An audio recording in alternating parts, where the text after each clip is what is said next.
નમસ્તે વિદ્યાર્થી મિત્રો, ધોરણ 7 ની અંદર સબ્જેક્ટ ઇંગ્લિશ ગ્રામર. તેની અંદર આપણે અગાઉ જોઈ રહ્યા છીએ lesson number 1 the simple present tense એટલે કે સાદો વર્તમાન કાળ. અગાઉ આપણે એક્ટિવિટી 2 સુધી જોઈ રહ્યા છે. હવે આજે આપણે જોઈશું એક્ટિવિટી નંબર 3. શું કીધું છે?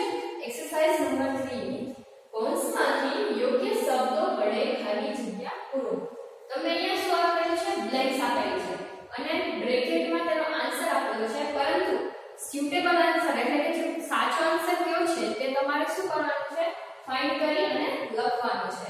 તો જોઈએ સ્પેલિંગ અને જગ્યા તમારી બુકની અંદર તમને એક એક્ઝામ્પલ આપેલું છે, જુઓ જોઈએ. શું કીધું છે?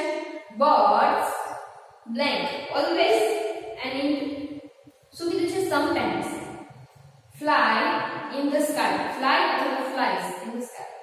તો હવે always કે sometimes બર્ડ હોય કોઈ દિવસ ક્યારેક સમટાઈમ્સ એટલે ક્યારેક ઓલવેઝ એટલે હંમેશા. તો પક્ષીઓ છે તે શું ક્યારેક ક્યારેક જ આકાશમાં ઉડે છે? ના, તે હંમેશા આકાશમાં જ ઉડે છે એટલે ઓલવેઝ એવું છે. અને તે શું ફ્લાઈઝ આવશે કે ફ્લાય આવશે? તો આવશે ફ્લાય, કારણ કે અહીંયા બર્ડ આપેલું છે. તો હવે તેવી જ રીતે આપણે જોઈએ પહેલું ધ અર્થ બ્લેન્ક ઓલવેઝ અને never blank goes round the sun. હવે તમારે કરવાનું આન્સર કયો આવશે? always આવશે કે never? the earth always કે never શું આવશે? તો આવશે always. into bracket write down always. the earth always go આવશે કે goes આવશે? goes આવશે. કારણ કે અહીંયા the earth ત્રીજો પુરુષ એકવચન છે. the earth always goes round the sun. કે પૃથ્વી છે તે શું કરે? સૂર્યને ચક્કર મારે છે. ત્યાર પછી second the moon blank sometimes or always blank shine or shines at night. હવે મૂન છે એ ક્યારેક કે હંમેશા blank shine એટલે ચમકવું at night. હવે ચંદ્ર છે તે હંમેશા રાતના આવે ચમકે છે કે ક્યારે? તમે જ ડિસાઈડ કરો કે ઓકે ચંદ્ર છે કોઈ દિવસ ભૂલતો નથી, તે દરરોજ હોય જ છે એટલે ઓલવેઝ આવે, હંમેશા હોય જ છે. સૂર્ય અને ચંદ્ર કોઈ દિવસ ભૂલે છે પણ નથી ભૂલતા એટલે સમટાઈમ્સ નહીં આવે. શું આવશે? ઓલવેઝ. અને સાઇન આવશે કે સાયન્સ આવશે? તો સાયન્સ આવશે, કારણ કે અહીંયા ત્રીજો પુરુષ એકવચન છે.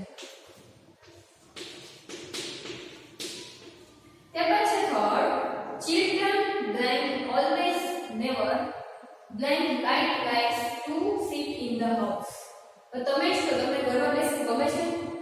તમને કોઈ બહાર ના જવાનું તમારા પેરેન્ટ્સ, તો તમને ઘરમાં બેસવું ગમે છે? નથી ગમતું. તો ઓલવેઝ નહીં આવે, કારણ કે નેવર આવશે.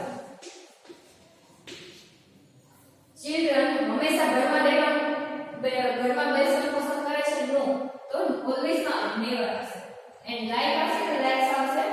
લાઈક્સ, કારણ કે ચિલ્ડ્રન છે એટલે.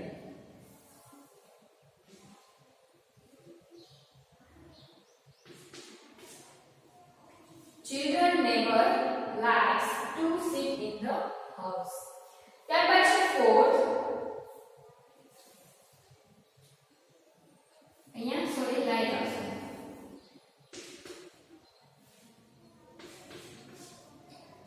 fourth always or sometime we blank sees a rainbow in the sky. આપણે શું દરરોજ મેઘધનુષ્ય, રેનબો એટલે શું થાય છે? મેઘધનુષ્ય આકાશમાં જોવા મળે છે? ના, તો શું આવશે? સમટાઈમ્સ આવશે, એટલે કે ક્યારેક આવશે. તો write down into blank sometimes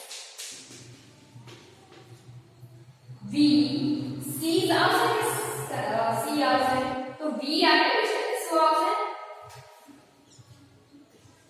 sees.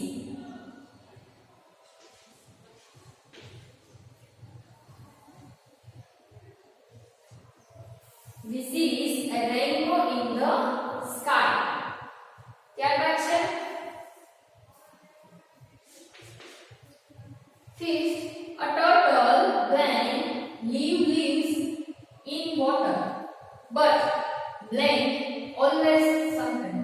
કાચબો ટર્ટલ એટલે શું થાય છે? કાચબો. તે કેમાં રહે છે? પાણીમાં રહે છે, પરંતુ તે હંમેશા શું કીધું છે કે it is seen on land, કે તમને જમીન પર દેખાય છે. હંમેશા જમીન પર દેખાય છે? ના, ક્યારેક ક્યારેક દેખાય છે. એટલે ત્યાં સમટાઈમ અને લીવ આવશે કે લીવ્સ આવશે?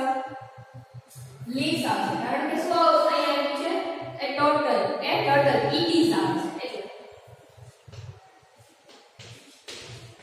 A turtle lives in water, but sometimes, sometimes એટલે કે ક્યારેક ક્યારેક તે જમીન પર પણ જોવા મળે છે. ત્યારબાદ છે 6.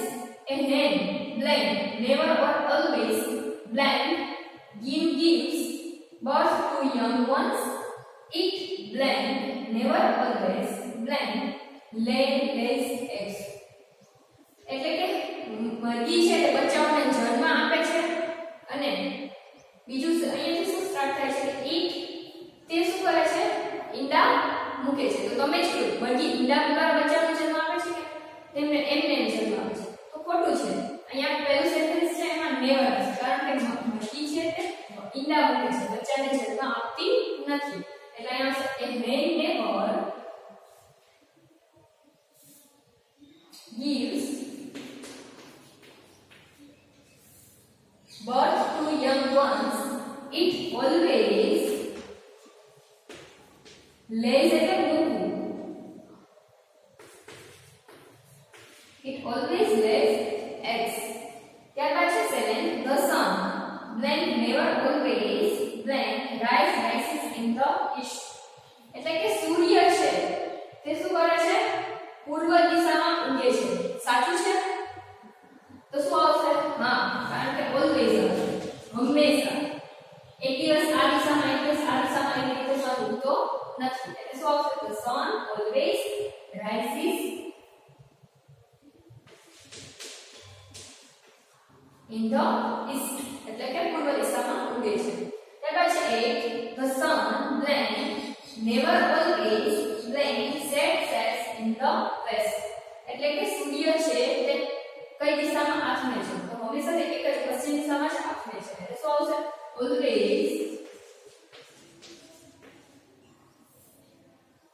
sets એટલે કે આથમે in the west. આ તમારી એક્સરસાઇઝ નંબર 3 તમારી અંદર ફિલ અપ કરવાની રહેશે.